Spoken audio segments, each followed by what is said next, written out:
सर्वार्थानामुपक्रमे यन्नत्वा कृतकृत्या स्युः तन्नमामि गजाननम्।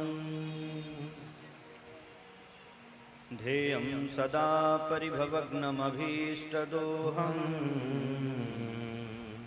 तीर्थास्पदं शिवविरञ्चिनुतं शरण्यम्। मृत्यार्तिहं प्रणतपालभवाब्धिपूतं वन्दे महापुरुषते चरणारविन्दम्।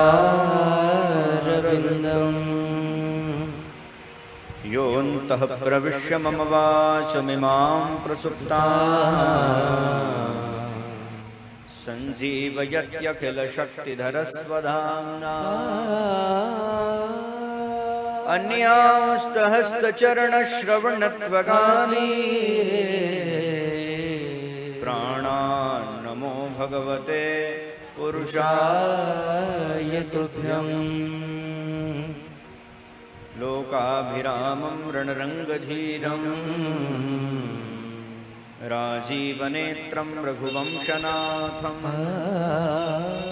कारुण्यरूपं करुणाकरं तं श्रीरामचन्द्रं शरणं प्रपद्ये। अतुलितबलधामं स्वर्णशैलाभदेहं तनुजवनकृशानं ज्ञानिनामग्रगण्यं सकलगुणनिधानं वानराणामधीशं रघुपतिवरदूतं वातजातं नमामि। वाञ्छाकल्पतरुभ्यश्च कृपासिन्धुभ्य एव च पतितानां पावनेभ्यो वैष्णवेभ्यो नमो नमः। अज्ञानतिमिरान्धस्य ज्ञानाञ्जनशलाकया चक्षुरुन्मीलितं येन तस्मै श्रीगुरवे नमः। भक्तु भक्ति भगवंत गुरु चतुरनाम बपुए इनके पद वंदन किए नाशत विघ्नो अने। आइए हनुमंत विराजिए कथा कहूँ मति अनुसार प्रेम सहित गादी धरूं पधारिए पवन कुमार। श्री सीतारामचंद्र भगवान की जय हो। श्री उमापति महादेव की जय हो। श्री वृंदावन बिहारी लाल की जय हो। श्री हनुमान जी महाराज की जय। श्रीमद्भागवत महापुराण की जय। श्री सुखदेव जी महाराज की जय। श्री व्यास जी महाराज की जय। श्री सुरभि गौ माता की जय हो। सब संतन हरिभक्तन की जय। सद्गुरुदेव भगवान की जय। जय जय श्री राधे श्याम। गोविंद चले आओ गोपाल चले आओ। गोविंद चले आओ गोपाल चले आओ। गोविंद चले आओ गोपाल चले आओ। गोविंद चले आओ गोपाल चले आओ। हे मुरलीधर माधव नंदलाल चले आओ। हे मुरलीधर माधव नंदलाल चले आओ। गोविंद चले आओ गोपाल चले आओ।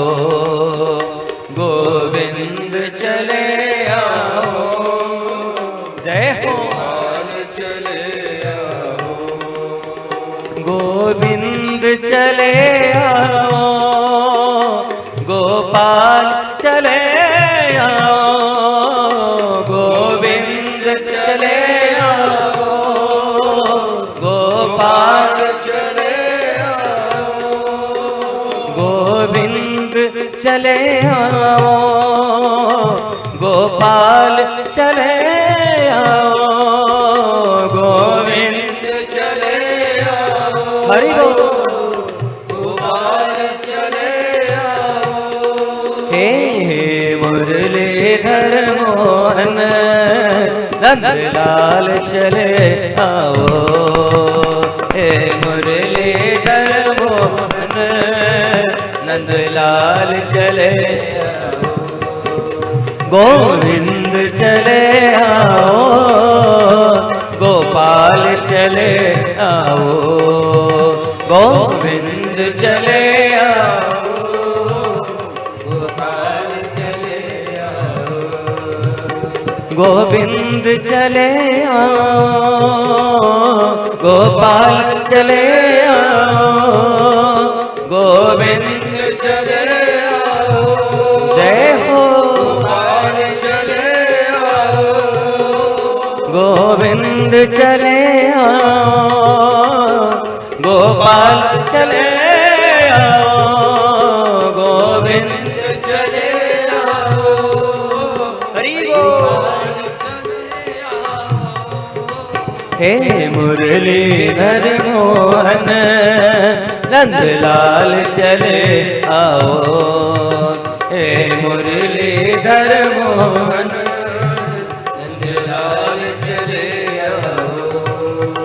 हे मुरलीधर मोहन नंदलाल चले आओ, हे मुरलीधर मोहन नंदलाल चले आओ, गोविंद चले आओ, गोपाल चले आओ, गोविंद चले आओ, गोपाल चले आओ, गोविंद चले आओ, गोपाल चले आओ, गोविंद चले आओ, गोपाल चले आओ, गोपाल चले आओ, गोपाल चले आओ, गोपाल चले आओ, गोपाल चले आओ, हे गोपाल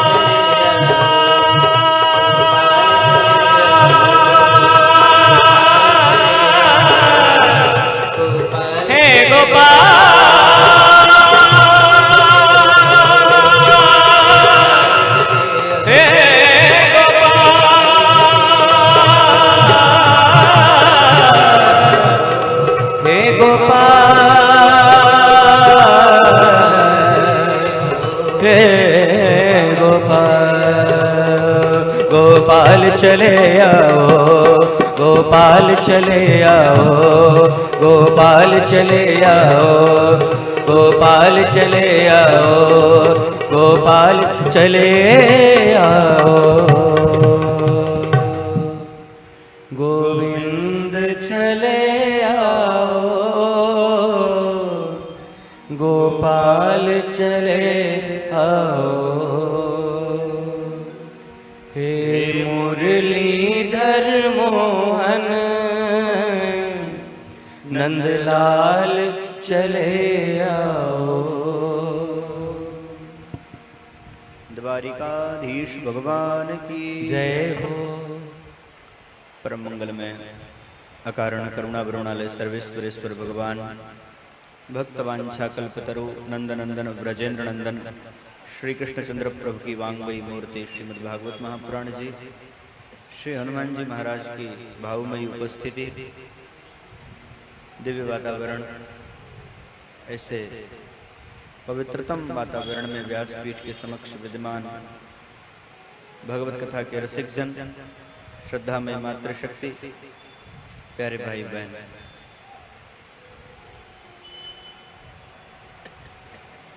प्रभु कृपा प्रसाद से हम लोग दिव्य भावामृत का रसपान श्रीमद् भागवत महापुराण के माध्यम से कर रहे हैं। कल के पावन प्रसंग में हम लोगों ने भगवान के मंगलमय जन्मोत्सव की कथा को श्रद्धा पूर्वक अनुश्रवण किया। भगवान का प्राकट्य हुआ, भगवान का प्रादुर्भाव हुआ।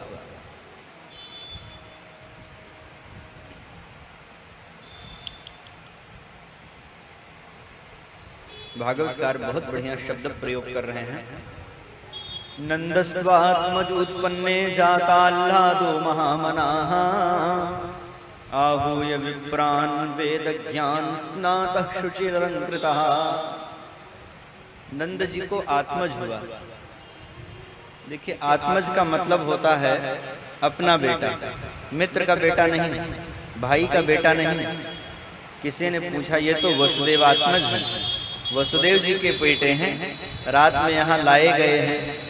गोकुल वाले नहीं जानते हैं, आप तो जानते हो, आपको लिखना चाहिए वसुदेव आत्मज उत्पन्ने, वसुदेव जी को बेटा हुआ।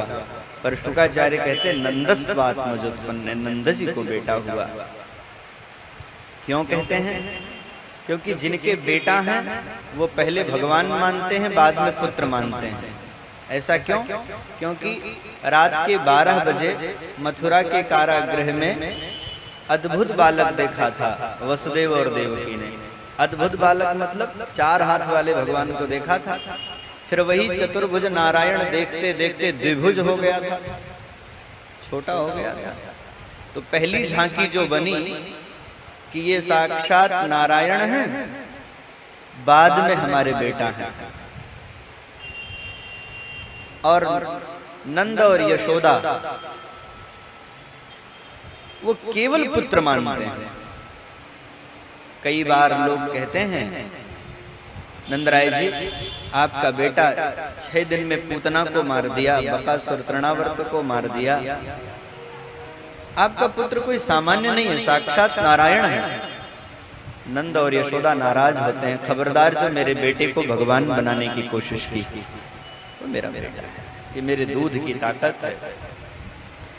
इस प्रकार से जिसका इतना विशुद्ध भाव हो,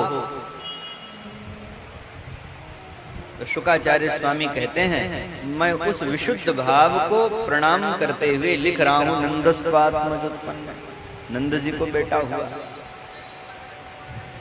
आनंद ही मूर्तमंत स्वरूप धारण करके मां यशोदा के गोद में खेलने आया है। सज्जनों,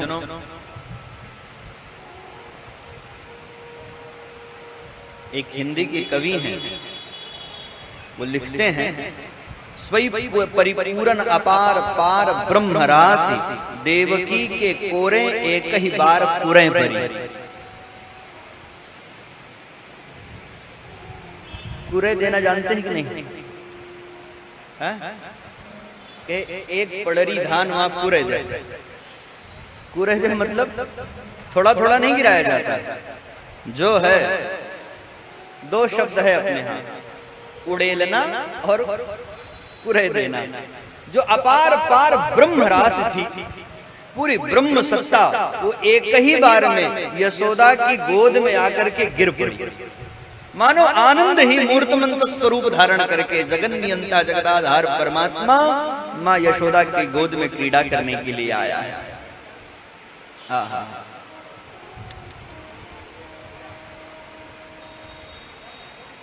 अत्यंत आनंद आ गया। अच्छा, जरा कल्पना करिए कि हम लोग युगों बाद कथा के माध्यम से उत्सव मनाते हैं, कितना आनंद आता है, कितना रस आता है। वस्तुतः वो क्षण कितना पवित्र रहा होगा, वो घड़ी कितनी दिव्य रही होगी जिस क्षण भगवान ने इस धराधाम पर अवतरण किया होगा। आनंद मूर्तमंत स्वरूप धारण करके आ गया है। ध्यान रहे।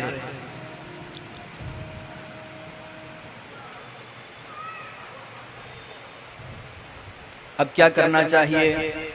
आहूय विप्रान वेद ज्ञान स्नात शुचि अलंकृतः। वेद पाठी ब्राह्मणों को बुलाया गया। भगवान का जन्म हो गया, वेद पाठी ब्राह्मणों को बुलाया जा रहा है। क्यों बुलाया जा रहा है? क्योंकि जन्म के बाद जातकर्म संस्कार होता है। उस संस्कार को संपादित करने के लिए आचार्यों को बुलाया गया। आचार्य आ गए, जात कर्म संस्कार संपादित कर रहे हैं।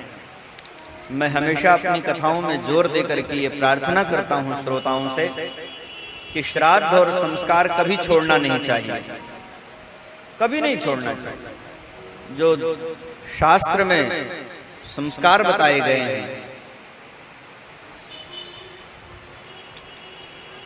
यज्ञोपवीतादिक, वो सब करने चाहिए और श्राद्ध करना चाहिए। आपको निवेदन करूं तो जात कर्म संस्कार, इसमें गर्भगत जो दोष होते हैं उनकी निवृत्ति के लिए जात कर्म संस्कार होता है। बच्चा जब जन्म लेता है,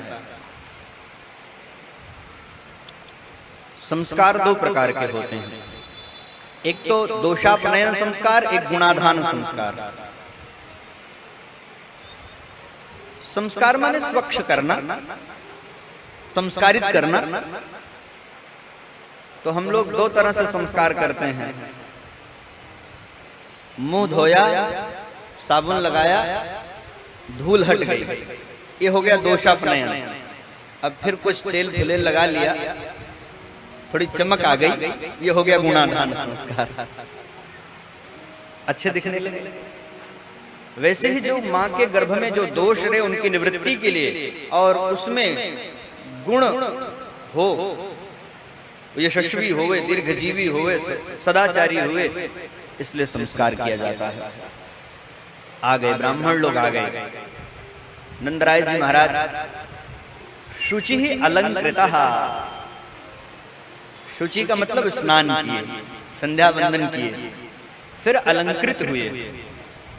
अलंकृत का मतलब बढ़िया धोती पहनी, बगलबंदी पहनी, तिलक लगाया, माला पहन ली, तब भगवान के सामने गए।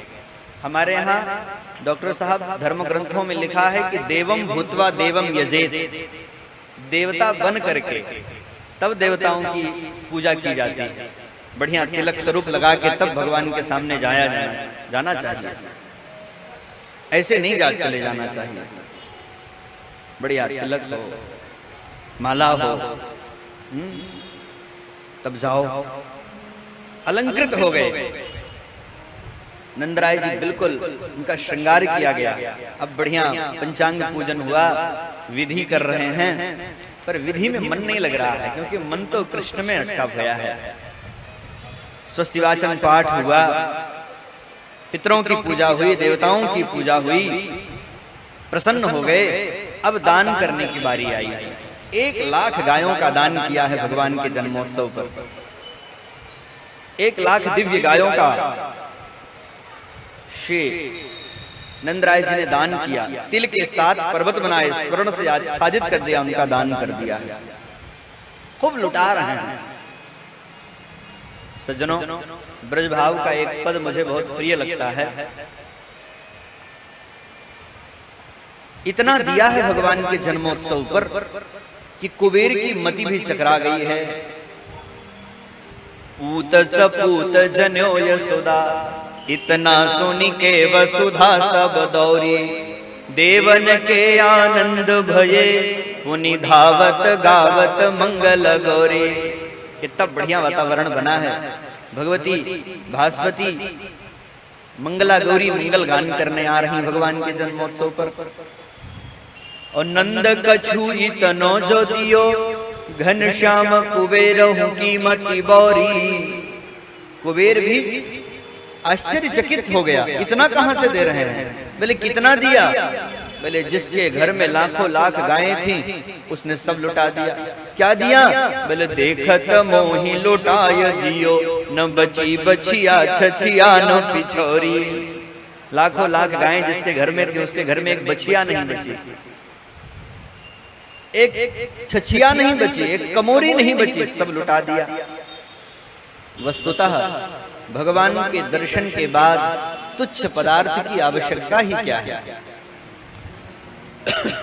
सब लुटा दिया। सज्जनों, मानस में गोस्वामी तुलसीदास जी कहते हैं, राम जी का जब जन्म हुआ था तो सर्वस्व दान दीन सब काहू, सर्वस्व लुटा दिया था महाराज दशरथ ने। पर बिंदु जी महाराज कहते कुछ बचा लिया था। क्या बचा लिया था कि चार चार चूड़ी बची कौशिला के हाथन में, और पागव पिछौरा बचे भूपति के अंगन में। कौशल्या के हाथ की 4 चूड़ियां बच गई थीं, महाराज के सिर की पगड़ी और जो पिछौरा पहन करके गद्दी पर बैठते थे वो नहीं दिया था, बाकी सब दे दिया था। इसको क्यों नहीं दिया? मां सौभाग्यशालिनी है, इस उतार नहीं सकती है मर्यादा के कारण, और महाराज को गद्दी पर बैठना है तो पग उतार नहीं सकती। इसके अलावा जो कुछ था लुटा दिया। पर धन्य है श्री नंद और यशोदा, इन्होंने तो इतना भी नहीं बचाया, सर्वस्व लुटा दिया भगवान के श्री जन्मोत्सव पर। अब ब्रज की सीमंतनियों ने सुना कि महाराज को बेटा भया है, तो सब चल पड़ी। कैसे चली? बोले दुनिया के सामने श्रृंगार करके जाना कोई बड़ी बात नहीं है, श्रृंगार तो ठाकुर जी के लिए होना चाहिए, श्रृंगार ठाकुर जी के लिए होना चाहिए। ये वैष्णव माला पहनते हैं, तिलक लगाते हैं, दुनिया वालों को लगता है कि हमको दिखाने के लिए। अरे तुम्हें क्या दिखाएंगे, वो तो अपने गोविंद को दिखाने के लिए पहनते हैं, अपने ठाकुर जी के लिए तिलक लगाते हैं। हाँ, अब इन गोपिकाओं ने सुना लाल जी का जन्मोत्सव हुआ है, तो खूब बढ़िया श्रृंगार किया, खूब बढ़िया श्रृंगार किया। देखो ग्राम्य जीवन जीने वाले लोग रोज श्रृंगार वाला जीवन नहीं जीते हैं। खेती बाड़ी में काम करने वाले, गैया गोबर में सने वाले रोज तो बढ़िया वस्त्र नहीं पहन सकते हैं, उनको तो किसी मौके की तलाश होती है। अब इससे बढ़िया मौका कहाँ मिलेगा? महाराज को बेटा भया, सब श्रृंगार कर रहे हैं। कैसा श्रृंगार किया है? उन्होंने सुंदर वस्त्र पहने हैं, सुंदर आभूषण पहने हैं, कानों में कुंडल पहन लिया। बड़ा बढ़िया श्लोक है, गोप्यः स्वमृष्ट मणिकुंडल निष्ककंठः चित्रांबर पथशिखाच्युत माल्य वर्षाः नंदालयं सबलया ब्रजतर्विरेजो व्यालोल कुंडल पयोधरहार शोभाः। बढ़िया चित्र विचित्र वस्त्र पहन लिए, तिलक लगा लिया, कानों में कुंडल, आंख में अंजन, सब बढ़िया बंठन करके प्रसादी लेकर के चल पड़ी। एक विशेष श्रृंगार किया है वो श्रृंगार क्या है जानते हैं? बेला के माला की एक बढ़िया बेणी गोपी ने अपने सिर में गूंथ रखी है। अब जब चली तो थोड़ी देर जैसे चली थी, वो बढ़िया बेला की वेणी जो सिर में गूंथ रखी थी बालों में, वो बेला की माला खिसक करके नीचे आ गई। किसी ने उसको उठा लिया और उस माला से संवाद किया, अरे माला तू तो गोपी के सिर पे थी, नीचे क्यों आ गई? तो उस माला ने कहा मैं सौभाग्यशालिनी बनने के लिए नीचे आ गई। अरे बताओगी तो सही। उसने कहा ये गोपी धन्य है, इसके चरण धन्य हैं जो ठाकुर की ओर अनुगमन कर रहे हैं। जो चरण ठाकुर जी की ओर जाएं वो धन्य होते हैं, इसलिए इन चरणों में अपने को समर्पित करके अपने को कृतकृत्य करने के लिए मैं नीचे आ गया। वो चरण सौभाग्यशाली होते हैं जो भगवान के धाम की यात्रा करते हैं, इसलिए नीचे आ गए। अब चले जा रहे हैं। पूज्य महाराज जी का बहुत बढ़िया भाव मैं आपको सुनाऊं कि प्रत्येक अंग में ठाकुर को निहारने की उत्कट अभिलाषा है। पैरों ने कहा हम सौभाग्यशाली हैं, ठाकुर की ओर जा रहे हैं। हाथों ने कहा छूने का, स्पर्श करने का, छूने का सुख हमें मिलेगा। आंखों ने कहा देखने का सुख हमें मिलेगा। मुख ने कहा लोरी गाने का सुख हमें मिलेगा। सब प्रसन्न हैं। कानों ने कहा भगवान के मंगल में रुदन की शब्द ध्वनि सुनने का सौभाग्य हमें मिलेगा। हृदय ने कहा आलिंगन का सुख मुझे मिलेगा। जब लाल जी को उठाओगे हाथ तो मुझसे ही तो लाके लगाओगे। बच्चे को लेने के बाद हम हृदय के पास ही तो ले जाते हैं, तो आलिंगन का सुख हमें मिलेगा। प्रत्येक अंग में ठाकुर को निहारने के लिए बड़ी दिव्य पवित्र भावना है। यही दर्शन की विधि है। दर्शन का मतलब ये नहीं है कि आप तन से चले गए और मन से न जा सके, हृदय नहीं लग पाया, चित्तवृत्तियां नहीं लग पाई। दर्शन का मतलब है कि प्रत्येक अंग में ठाकुर को निहारने की अभिलाषा बढ़ जाए, आनंद आ जाए। गोपिकाएं आ गई हैं, लाल जी को निहारा है और मंगलाशीर्वाद दे रही हैं।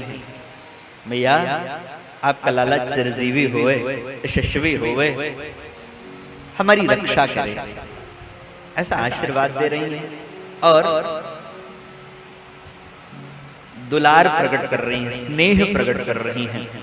इसलिए माताएं प्रेम पूर्वक गोविंद को निहार निहार करके रिझा रही हैं। बिरज में बाज रही आज बधैया, बिरज में बाज रही आज बधैया, बिरज में बाज रही आज बधैया, बिरज में बाज रही आज बधैया। आज बधैया जी, आज बधैया, आज बधैया जी, आज बधैया, आज बधैया जी, आज बधैया, आज बधैया जी, आज बधैया, आज बधैया, आज बधैया, आज बधैया, आज बधैया, बिरज में बाज रही आज बधैया, बिरज में बाज रही आज बधैया, बिरज में बाज रही आज बधैया, बिरज में बाज रही आज बधैया। हरि बोल।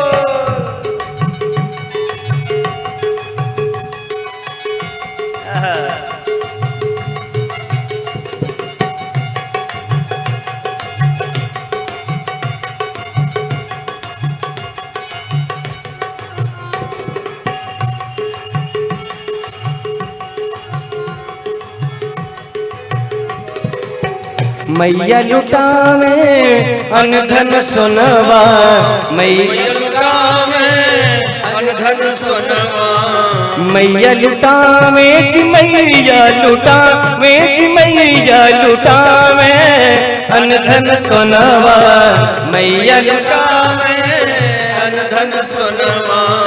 बाबा लुटावे धेनु गैया हो, बाबा लुटावे धेनु गैया, बिरज में बाज रही आज बधैया, बिरज में बाज रही आज बधैया, बिरज में बाज रही आज बधैया, बिरज में बाज रही आज बधैया। बलिहारी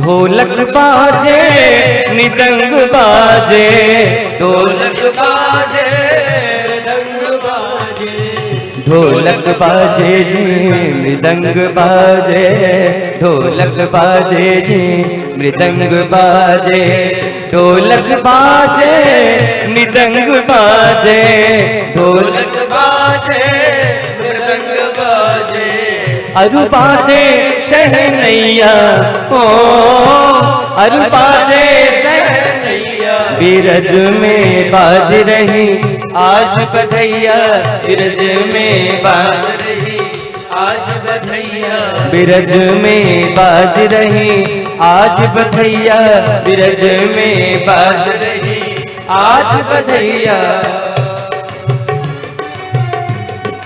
बलिहारी बधाई हो।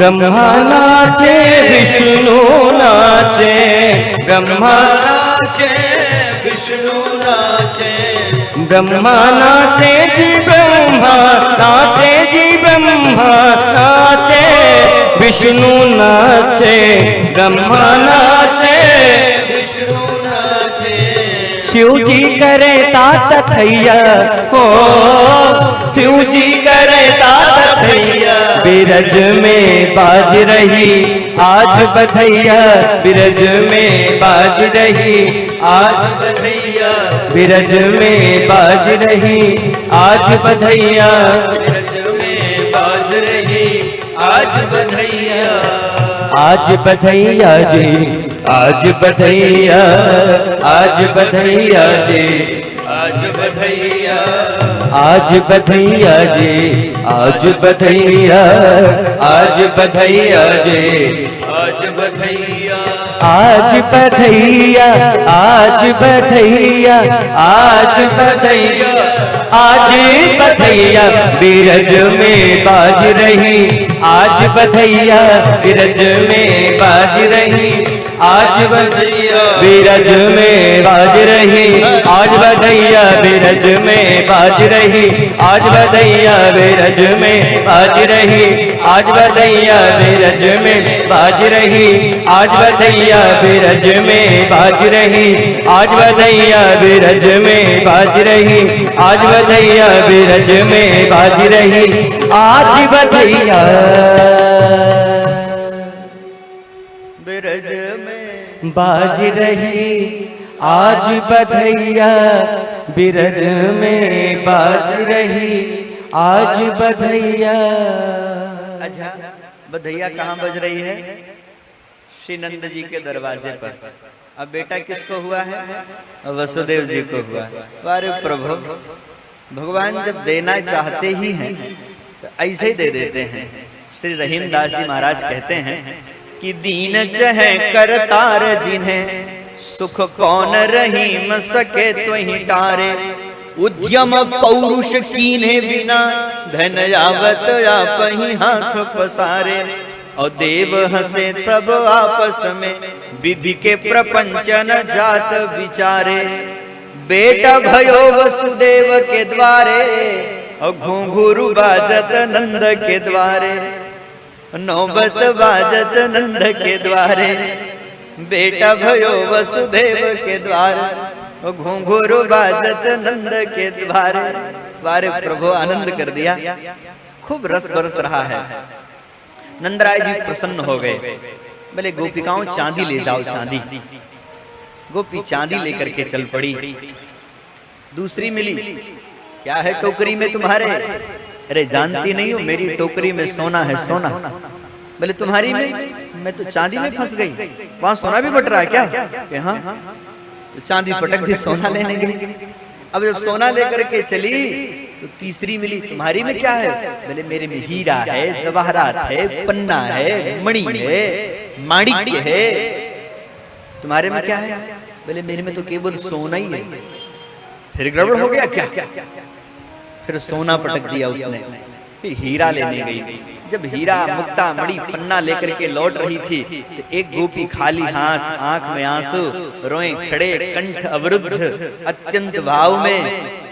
तो उस हीरे वाली ने पूछा, क्यों गोपी तुझे कुछ मिला नहीं?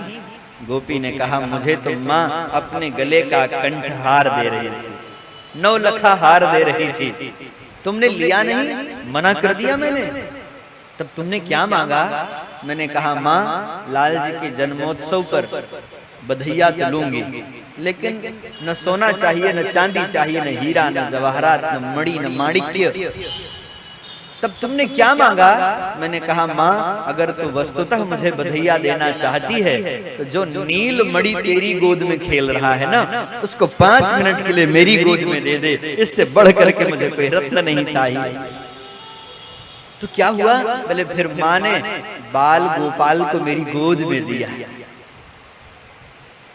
मुझे लगा कि मैंने जीवन की समग्र संपत्ति पाली, मैंने मानो दुनिया के समस्त वैभव को प्राप्त कर लिया।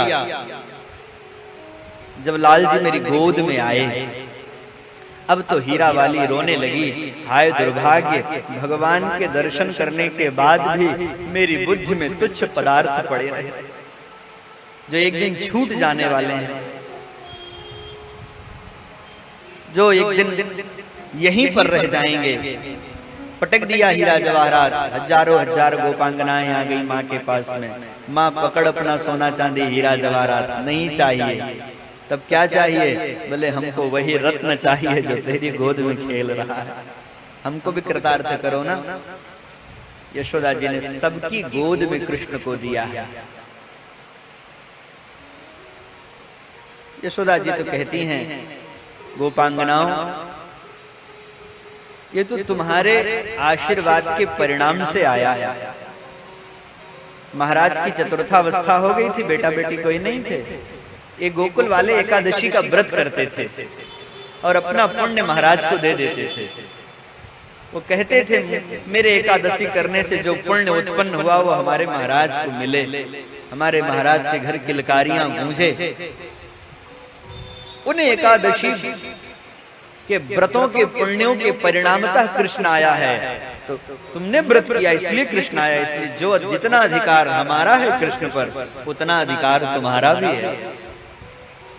जो सबको यश दे वही तो यशोदा है। देखो, हमारे आपके घर में एक समस्या का कारण ये भी है कि हम यश लेने के लिए बहुत बेचैन हो जाते हैं कि हम कर रहे हैं, हमारे नाम का टीका लग जाए, हमारे नाम का लेबल लग जाए, मोहर लग जाए। यश लेने की इच्छा नहीं रखनी चाहिए, यश देने की इच्छा होनी चाहिए। सबके सहयोग से, सबके आशीर्वाद से। जिस संस्था में, जिस परिवार में, जिस देश में यश लेने की होड़ लग जाएगी, वो संस्था, वो परिवार, वो देश आगे नहीं बढ़ सकता है। हाँ,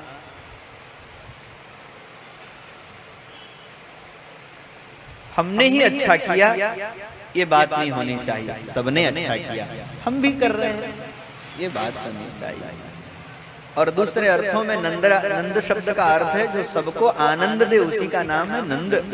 जो सबको नंदित करे, आनंदित करे, उसी का नाम नंद है। खूब रस में भरे हैं, खूब आनंद हो रहा है। ब्रज गोपिकाएं भगवान का दर्शन करके मंगल गीत गाते हुए पधारी हैं। पूरे गोकुल को नई नवेली दुल्हन की तरह सजाया गया है, बंधनवार लगाया गया है, मंगल कलश रखे गए हैं, खूब उत्सव आनंद चल रहा है। देखिए, दो परंपराएं हैं, एक है जन्मोत्सव, एक है नंदोत्सव। जब तक गोकुल वालों को ये मालूम था कि भगवान तो प्रातः काल मिले थे उनको 5 बजे और रात में ऐसा सोए थे, तो वो लोग नवमी को उत्सव मनाते थे। कुछ साधक नवमी को नंदोत्सव मनाते हैं और कुछ लोग जन्माष्टमी का उत्सव मनाते हैं, जन्मोत्सव करते हैं। तो कल मनाया था हमने जन्मोत्सव, आज मनाएंगे नंदोत्सव। हाँ, खूब आनंद चल रहा है।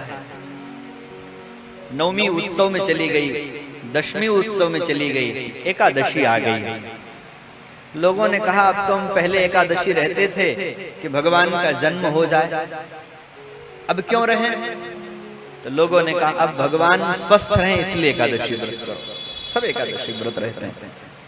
देखो, एकादशी छोड़नी नहीं चाहिए। वैष्णवों, सबको एकादशी का व्रत करना चाहिए, अति आवश्यक है एकादशी। रवि सोम मंगल बुध बृहस्पति शुक्र शनि रहो न रहो, पर जन्माष्टमी, रामनवमी, एकादशी कभी छोड़नी नहीं चाहिए। ध्यान रहे। अब सबने एकादशी का व्रत किया। द्वादशी तिथि आई। इसी दिन भूत भावन महादेव कैलाश के उत्तुंग शिखर से उतर करके बाल गोपाल का दर्शन करने के लिए गोकुल आए हैं। क्योंकि भगवान शंकर के इष्ट बालक भगवान ही हैं। उनको राजा राम प्रिय नहीं है, योगेश्वर कृष्ण प्रिय नहीं है, उनको तो बालक भगवान प्रिय हैं। इसलिए गोस्वामी तुलसीदास जी कहते हैं बंदौ बाल रूप स्वई राम। बालक भगवान, बालक क्यों? बड़े से कुछ मांगो तो बहुत विचार करेगा, बच्चे के हाथ में हीरा भी हो और एक टॉफी दिखाओ उसको तो वो दे देता है। बालक भगवान। तो भगवान शंकर चल पड़े, रामावतार में भी आए थे। हाँ, अवध एक आगमी आयो, बूढ़ो बड़ो प्रमाणिक ब्राह्मण शंकर नाम कहायो। अवध एक आगमी आयो, अयोध्या में तो ज्योतिषी बन करके आए थे। सुने बचन सजाना रोदन ठाना, भगवान रोने लगे तो द्वारपालों को दौड़ाया गया, तो महादेव ज्योतिषी बन करके आए। राम जी को देखा तो चुप हो गए। फिर मैया ने कहा बाबा ज्योतिष जानते हो क्या? शंकर जी ने कहा हाँ बताओ क्या पूछना है? तो बोले लाल जी की रेखाओं को देखो। तब भगवान शंकर ने राम जी की रेखाओं को पढ़ा था और फलादेश किया था। क्या पढ़ा था पता है आपको? कि बालापन जोलो तोलो खेले तब भवन आगे, और होते ही किशोर मुनि कौशिक ले जाएंगे। एकदम फिट बैठ रहा है नहीं? कथा याद करिए कि होते ही किशोर मुनि कौशिक ले जाएंगे। फिर ताड़का मारी मुनि मख रक्षा करी, गौतम तिया को तारे सुयस जश गाएंगे। और फिर जनकपुरी में जाय हर को दंड खंड खंड, जनकपुरी में जाय हर को दंड खंड, और सीता ब्याही अवध ले आएंगे। अच्छा, मतलब जब विश्वामित्र जी आएंगे तो इतना काम कराएंगे? कि हाँ। क्या क्या कराएंगे? बोले मांग के ले जाएंगे तो सबसे पहले ताड़का का उद्धार कराएंगे, फिर मुनियों की रक्षा करेंगे भगवान, फिर गौतम की नारी का उद्धार करेंगे, फिर धनुष भंग करके सीता जी को लेकर के आएंगे। इसलिए जब विश्वामित्र जी आए तो कौशल्या जी राम जी को देने में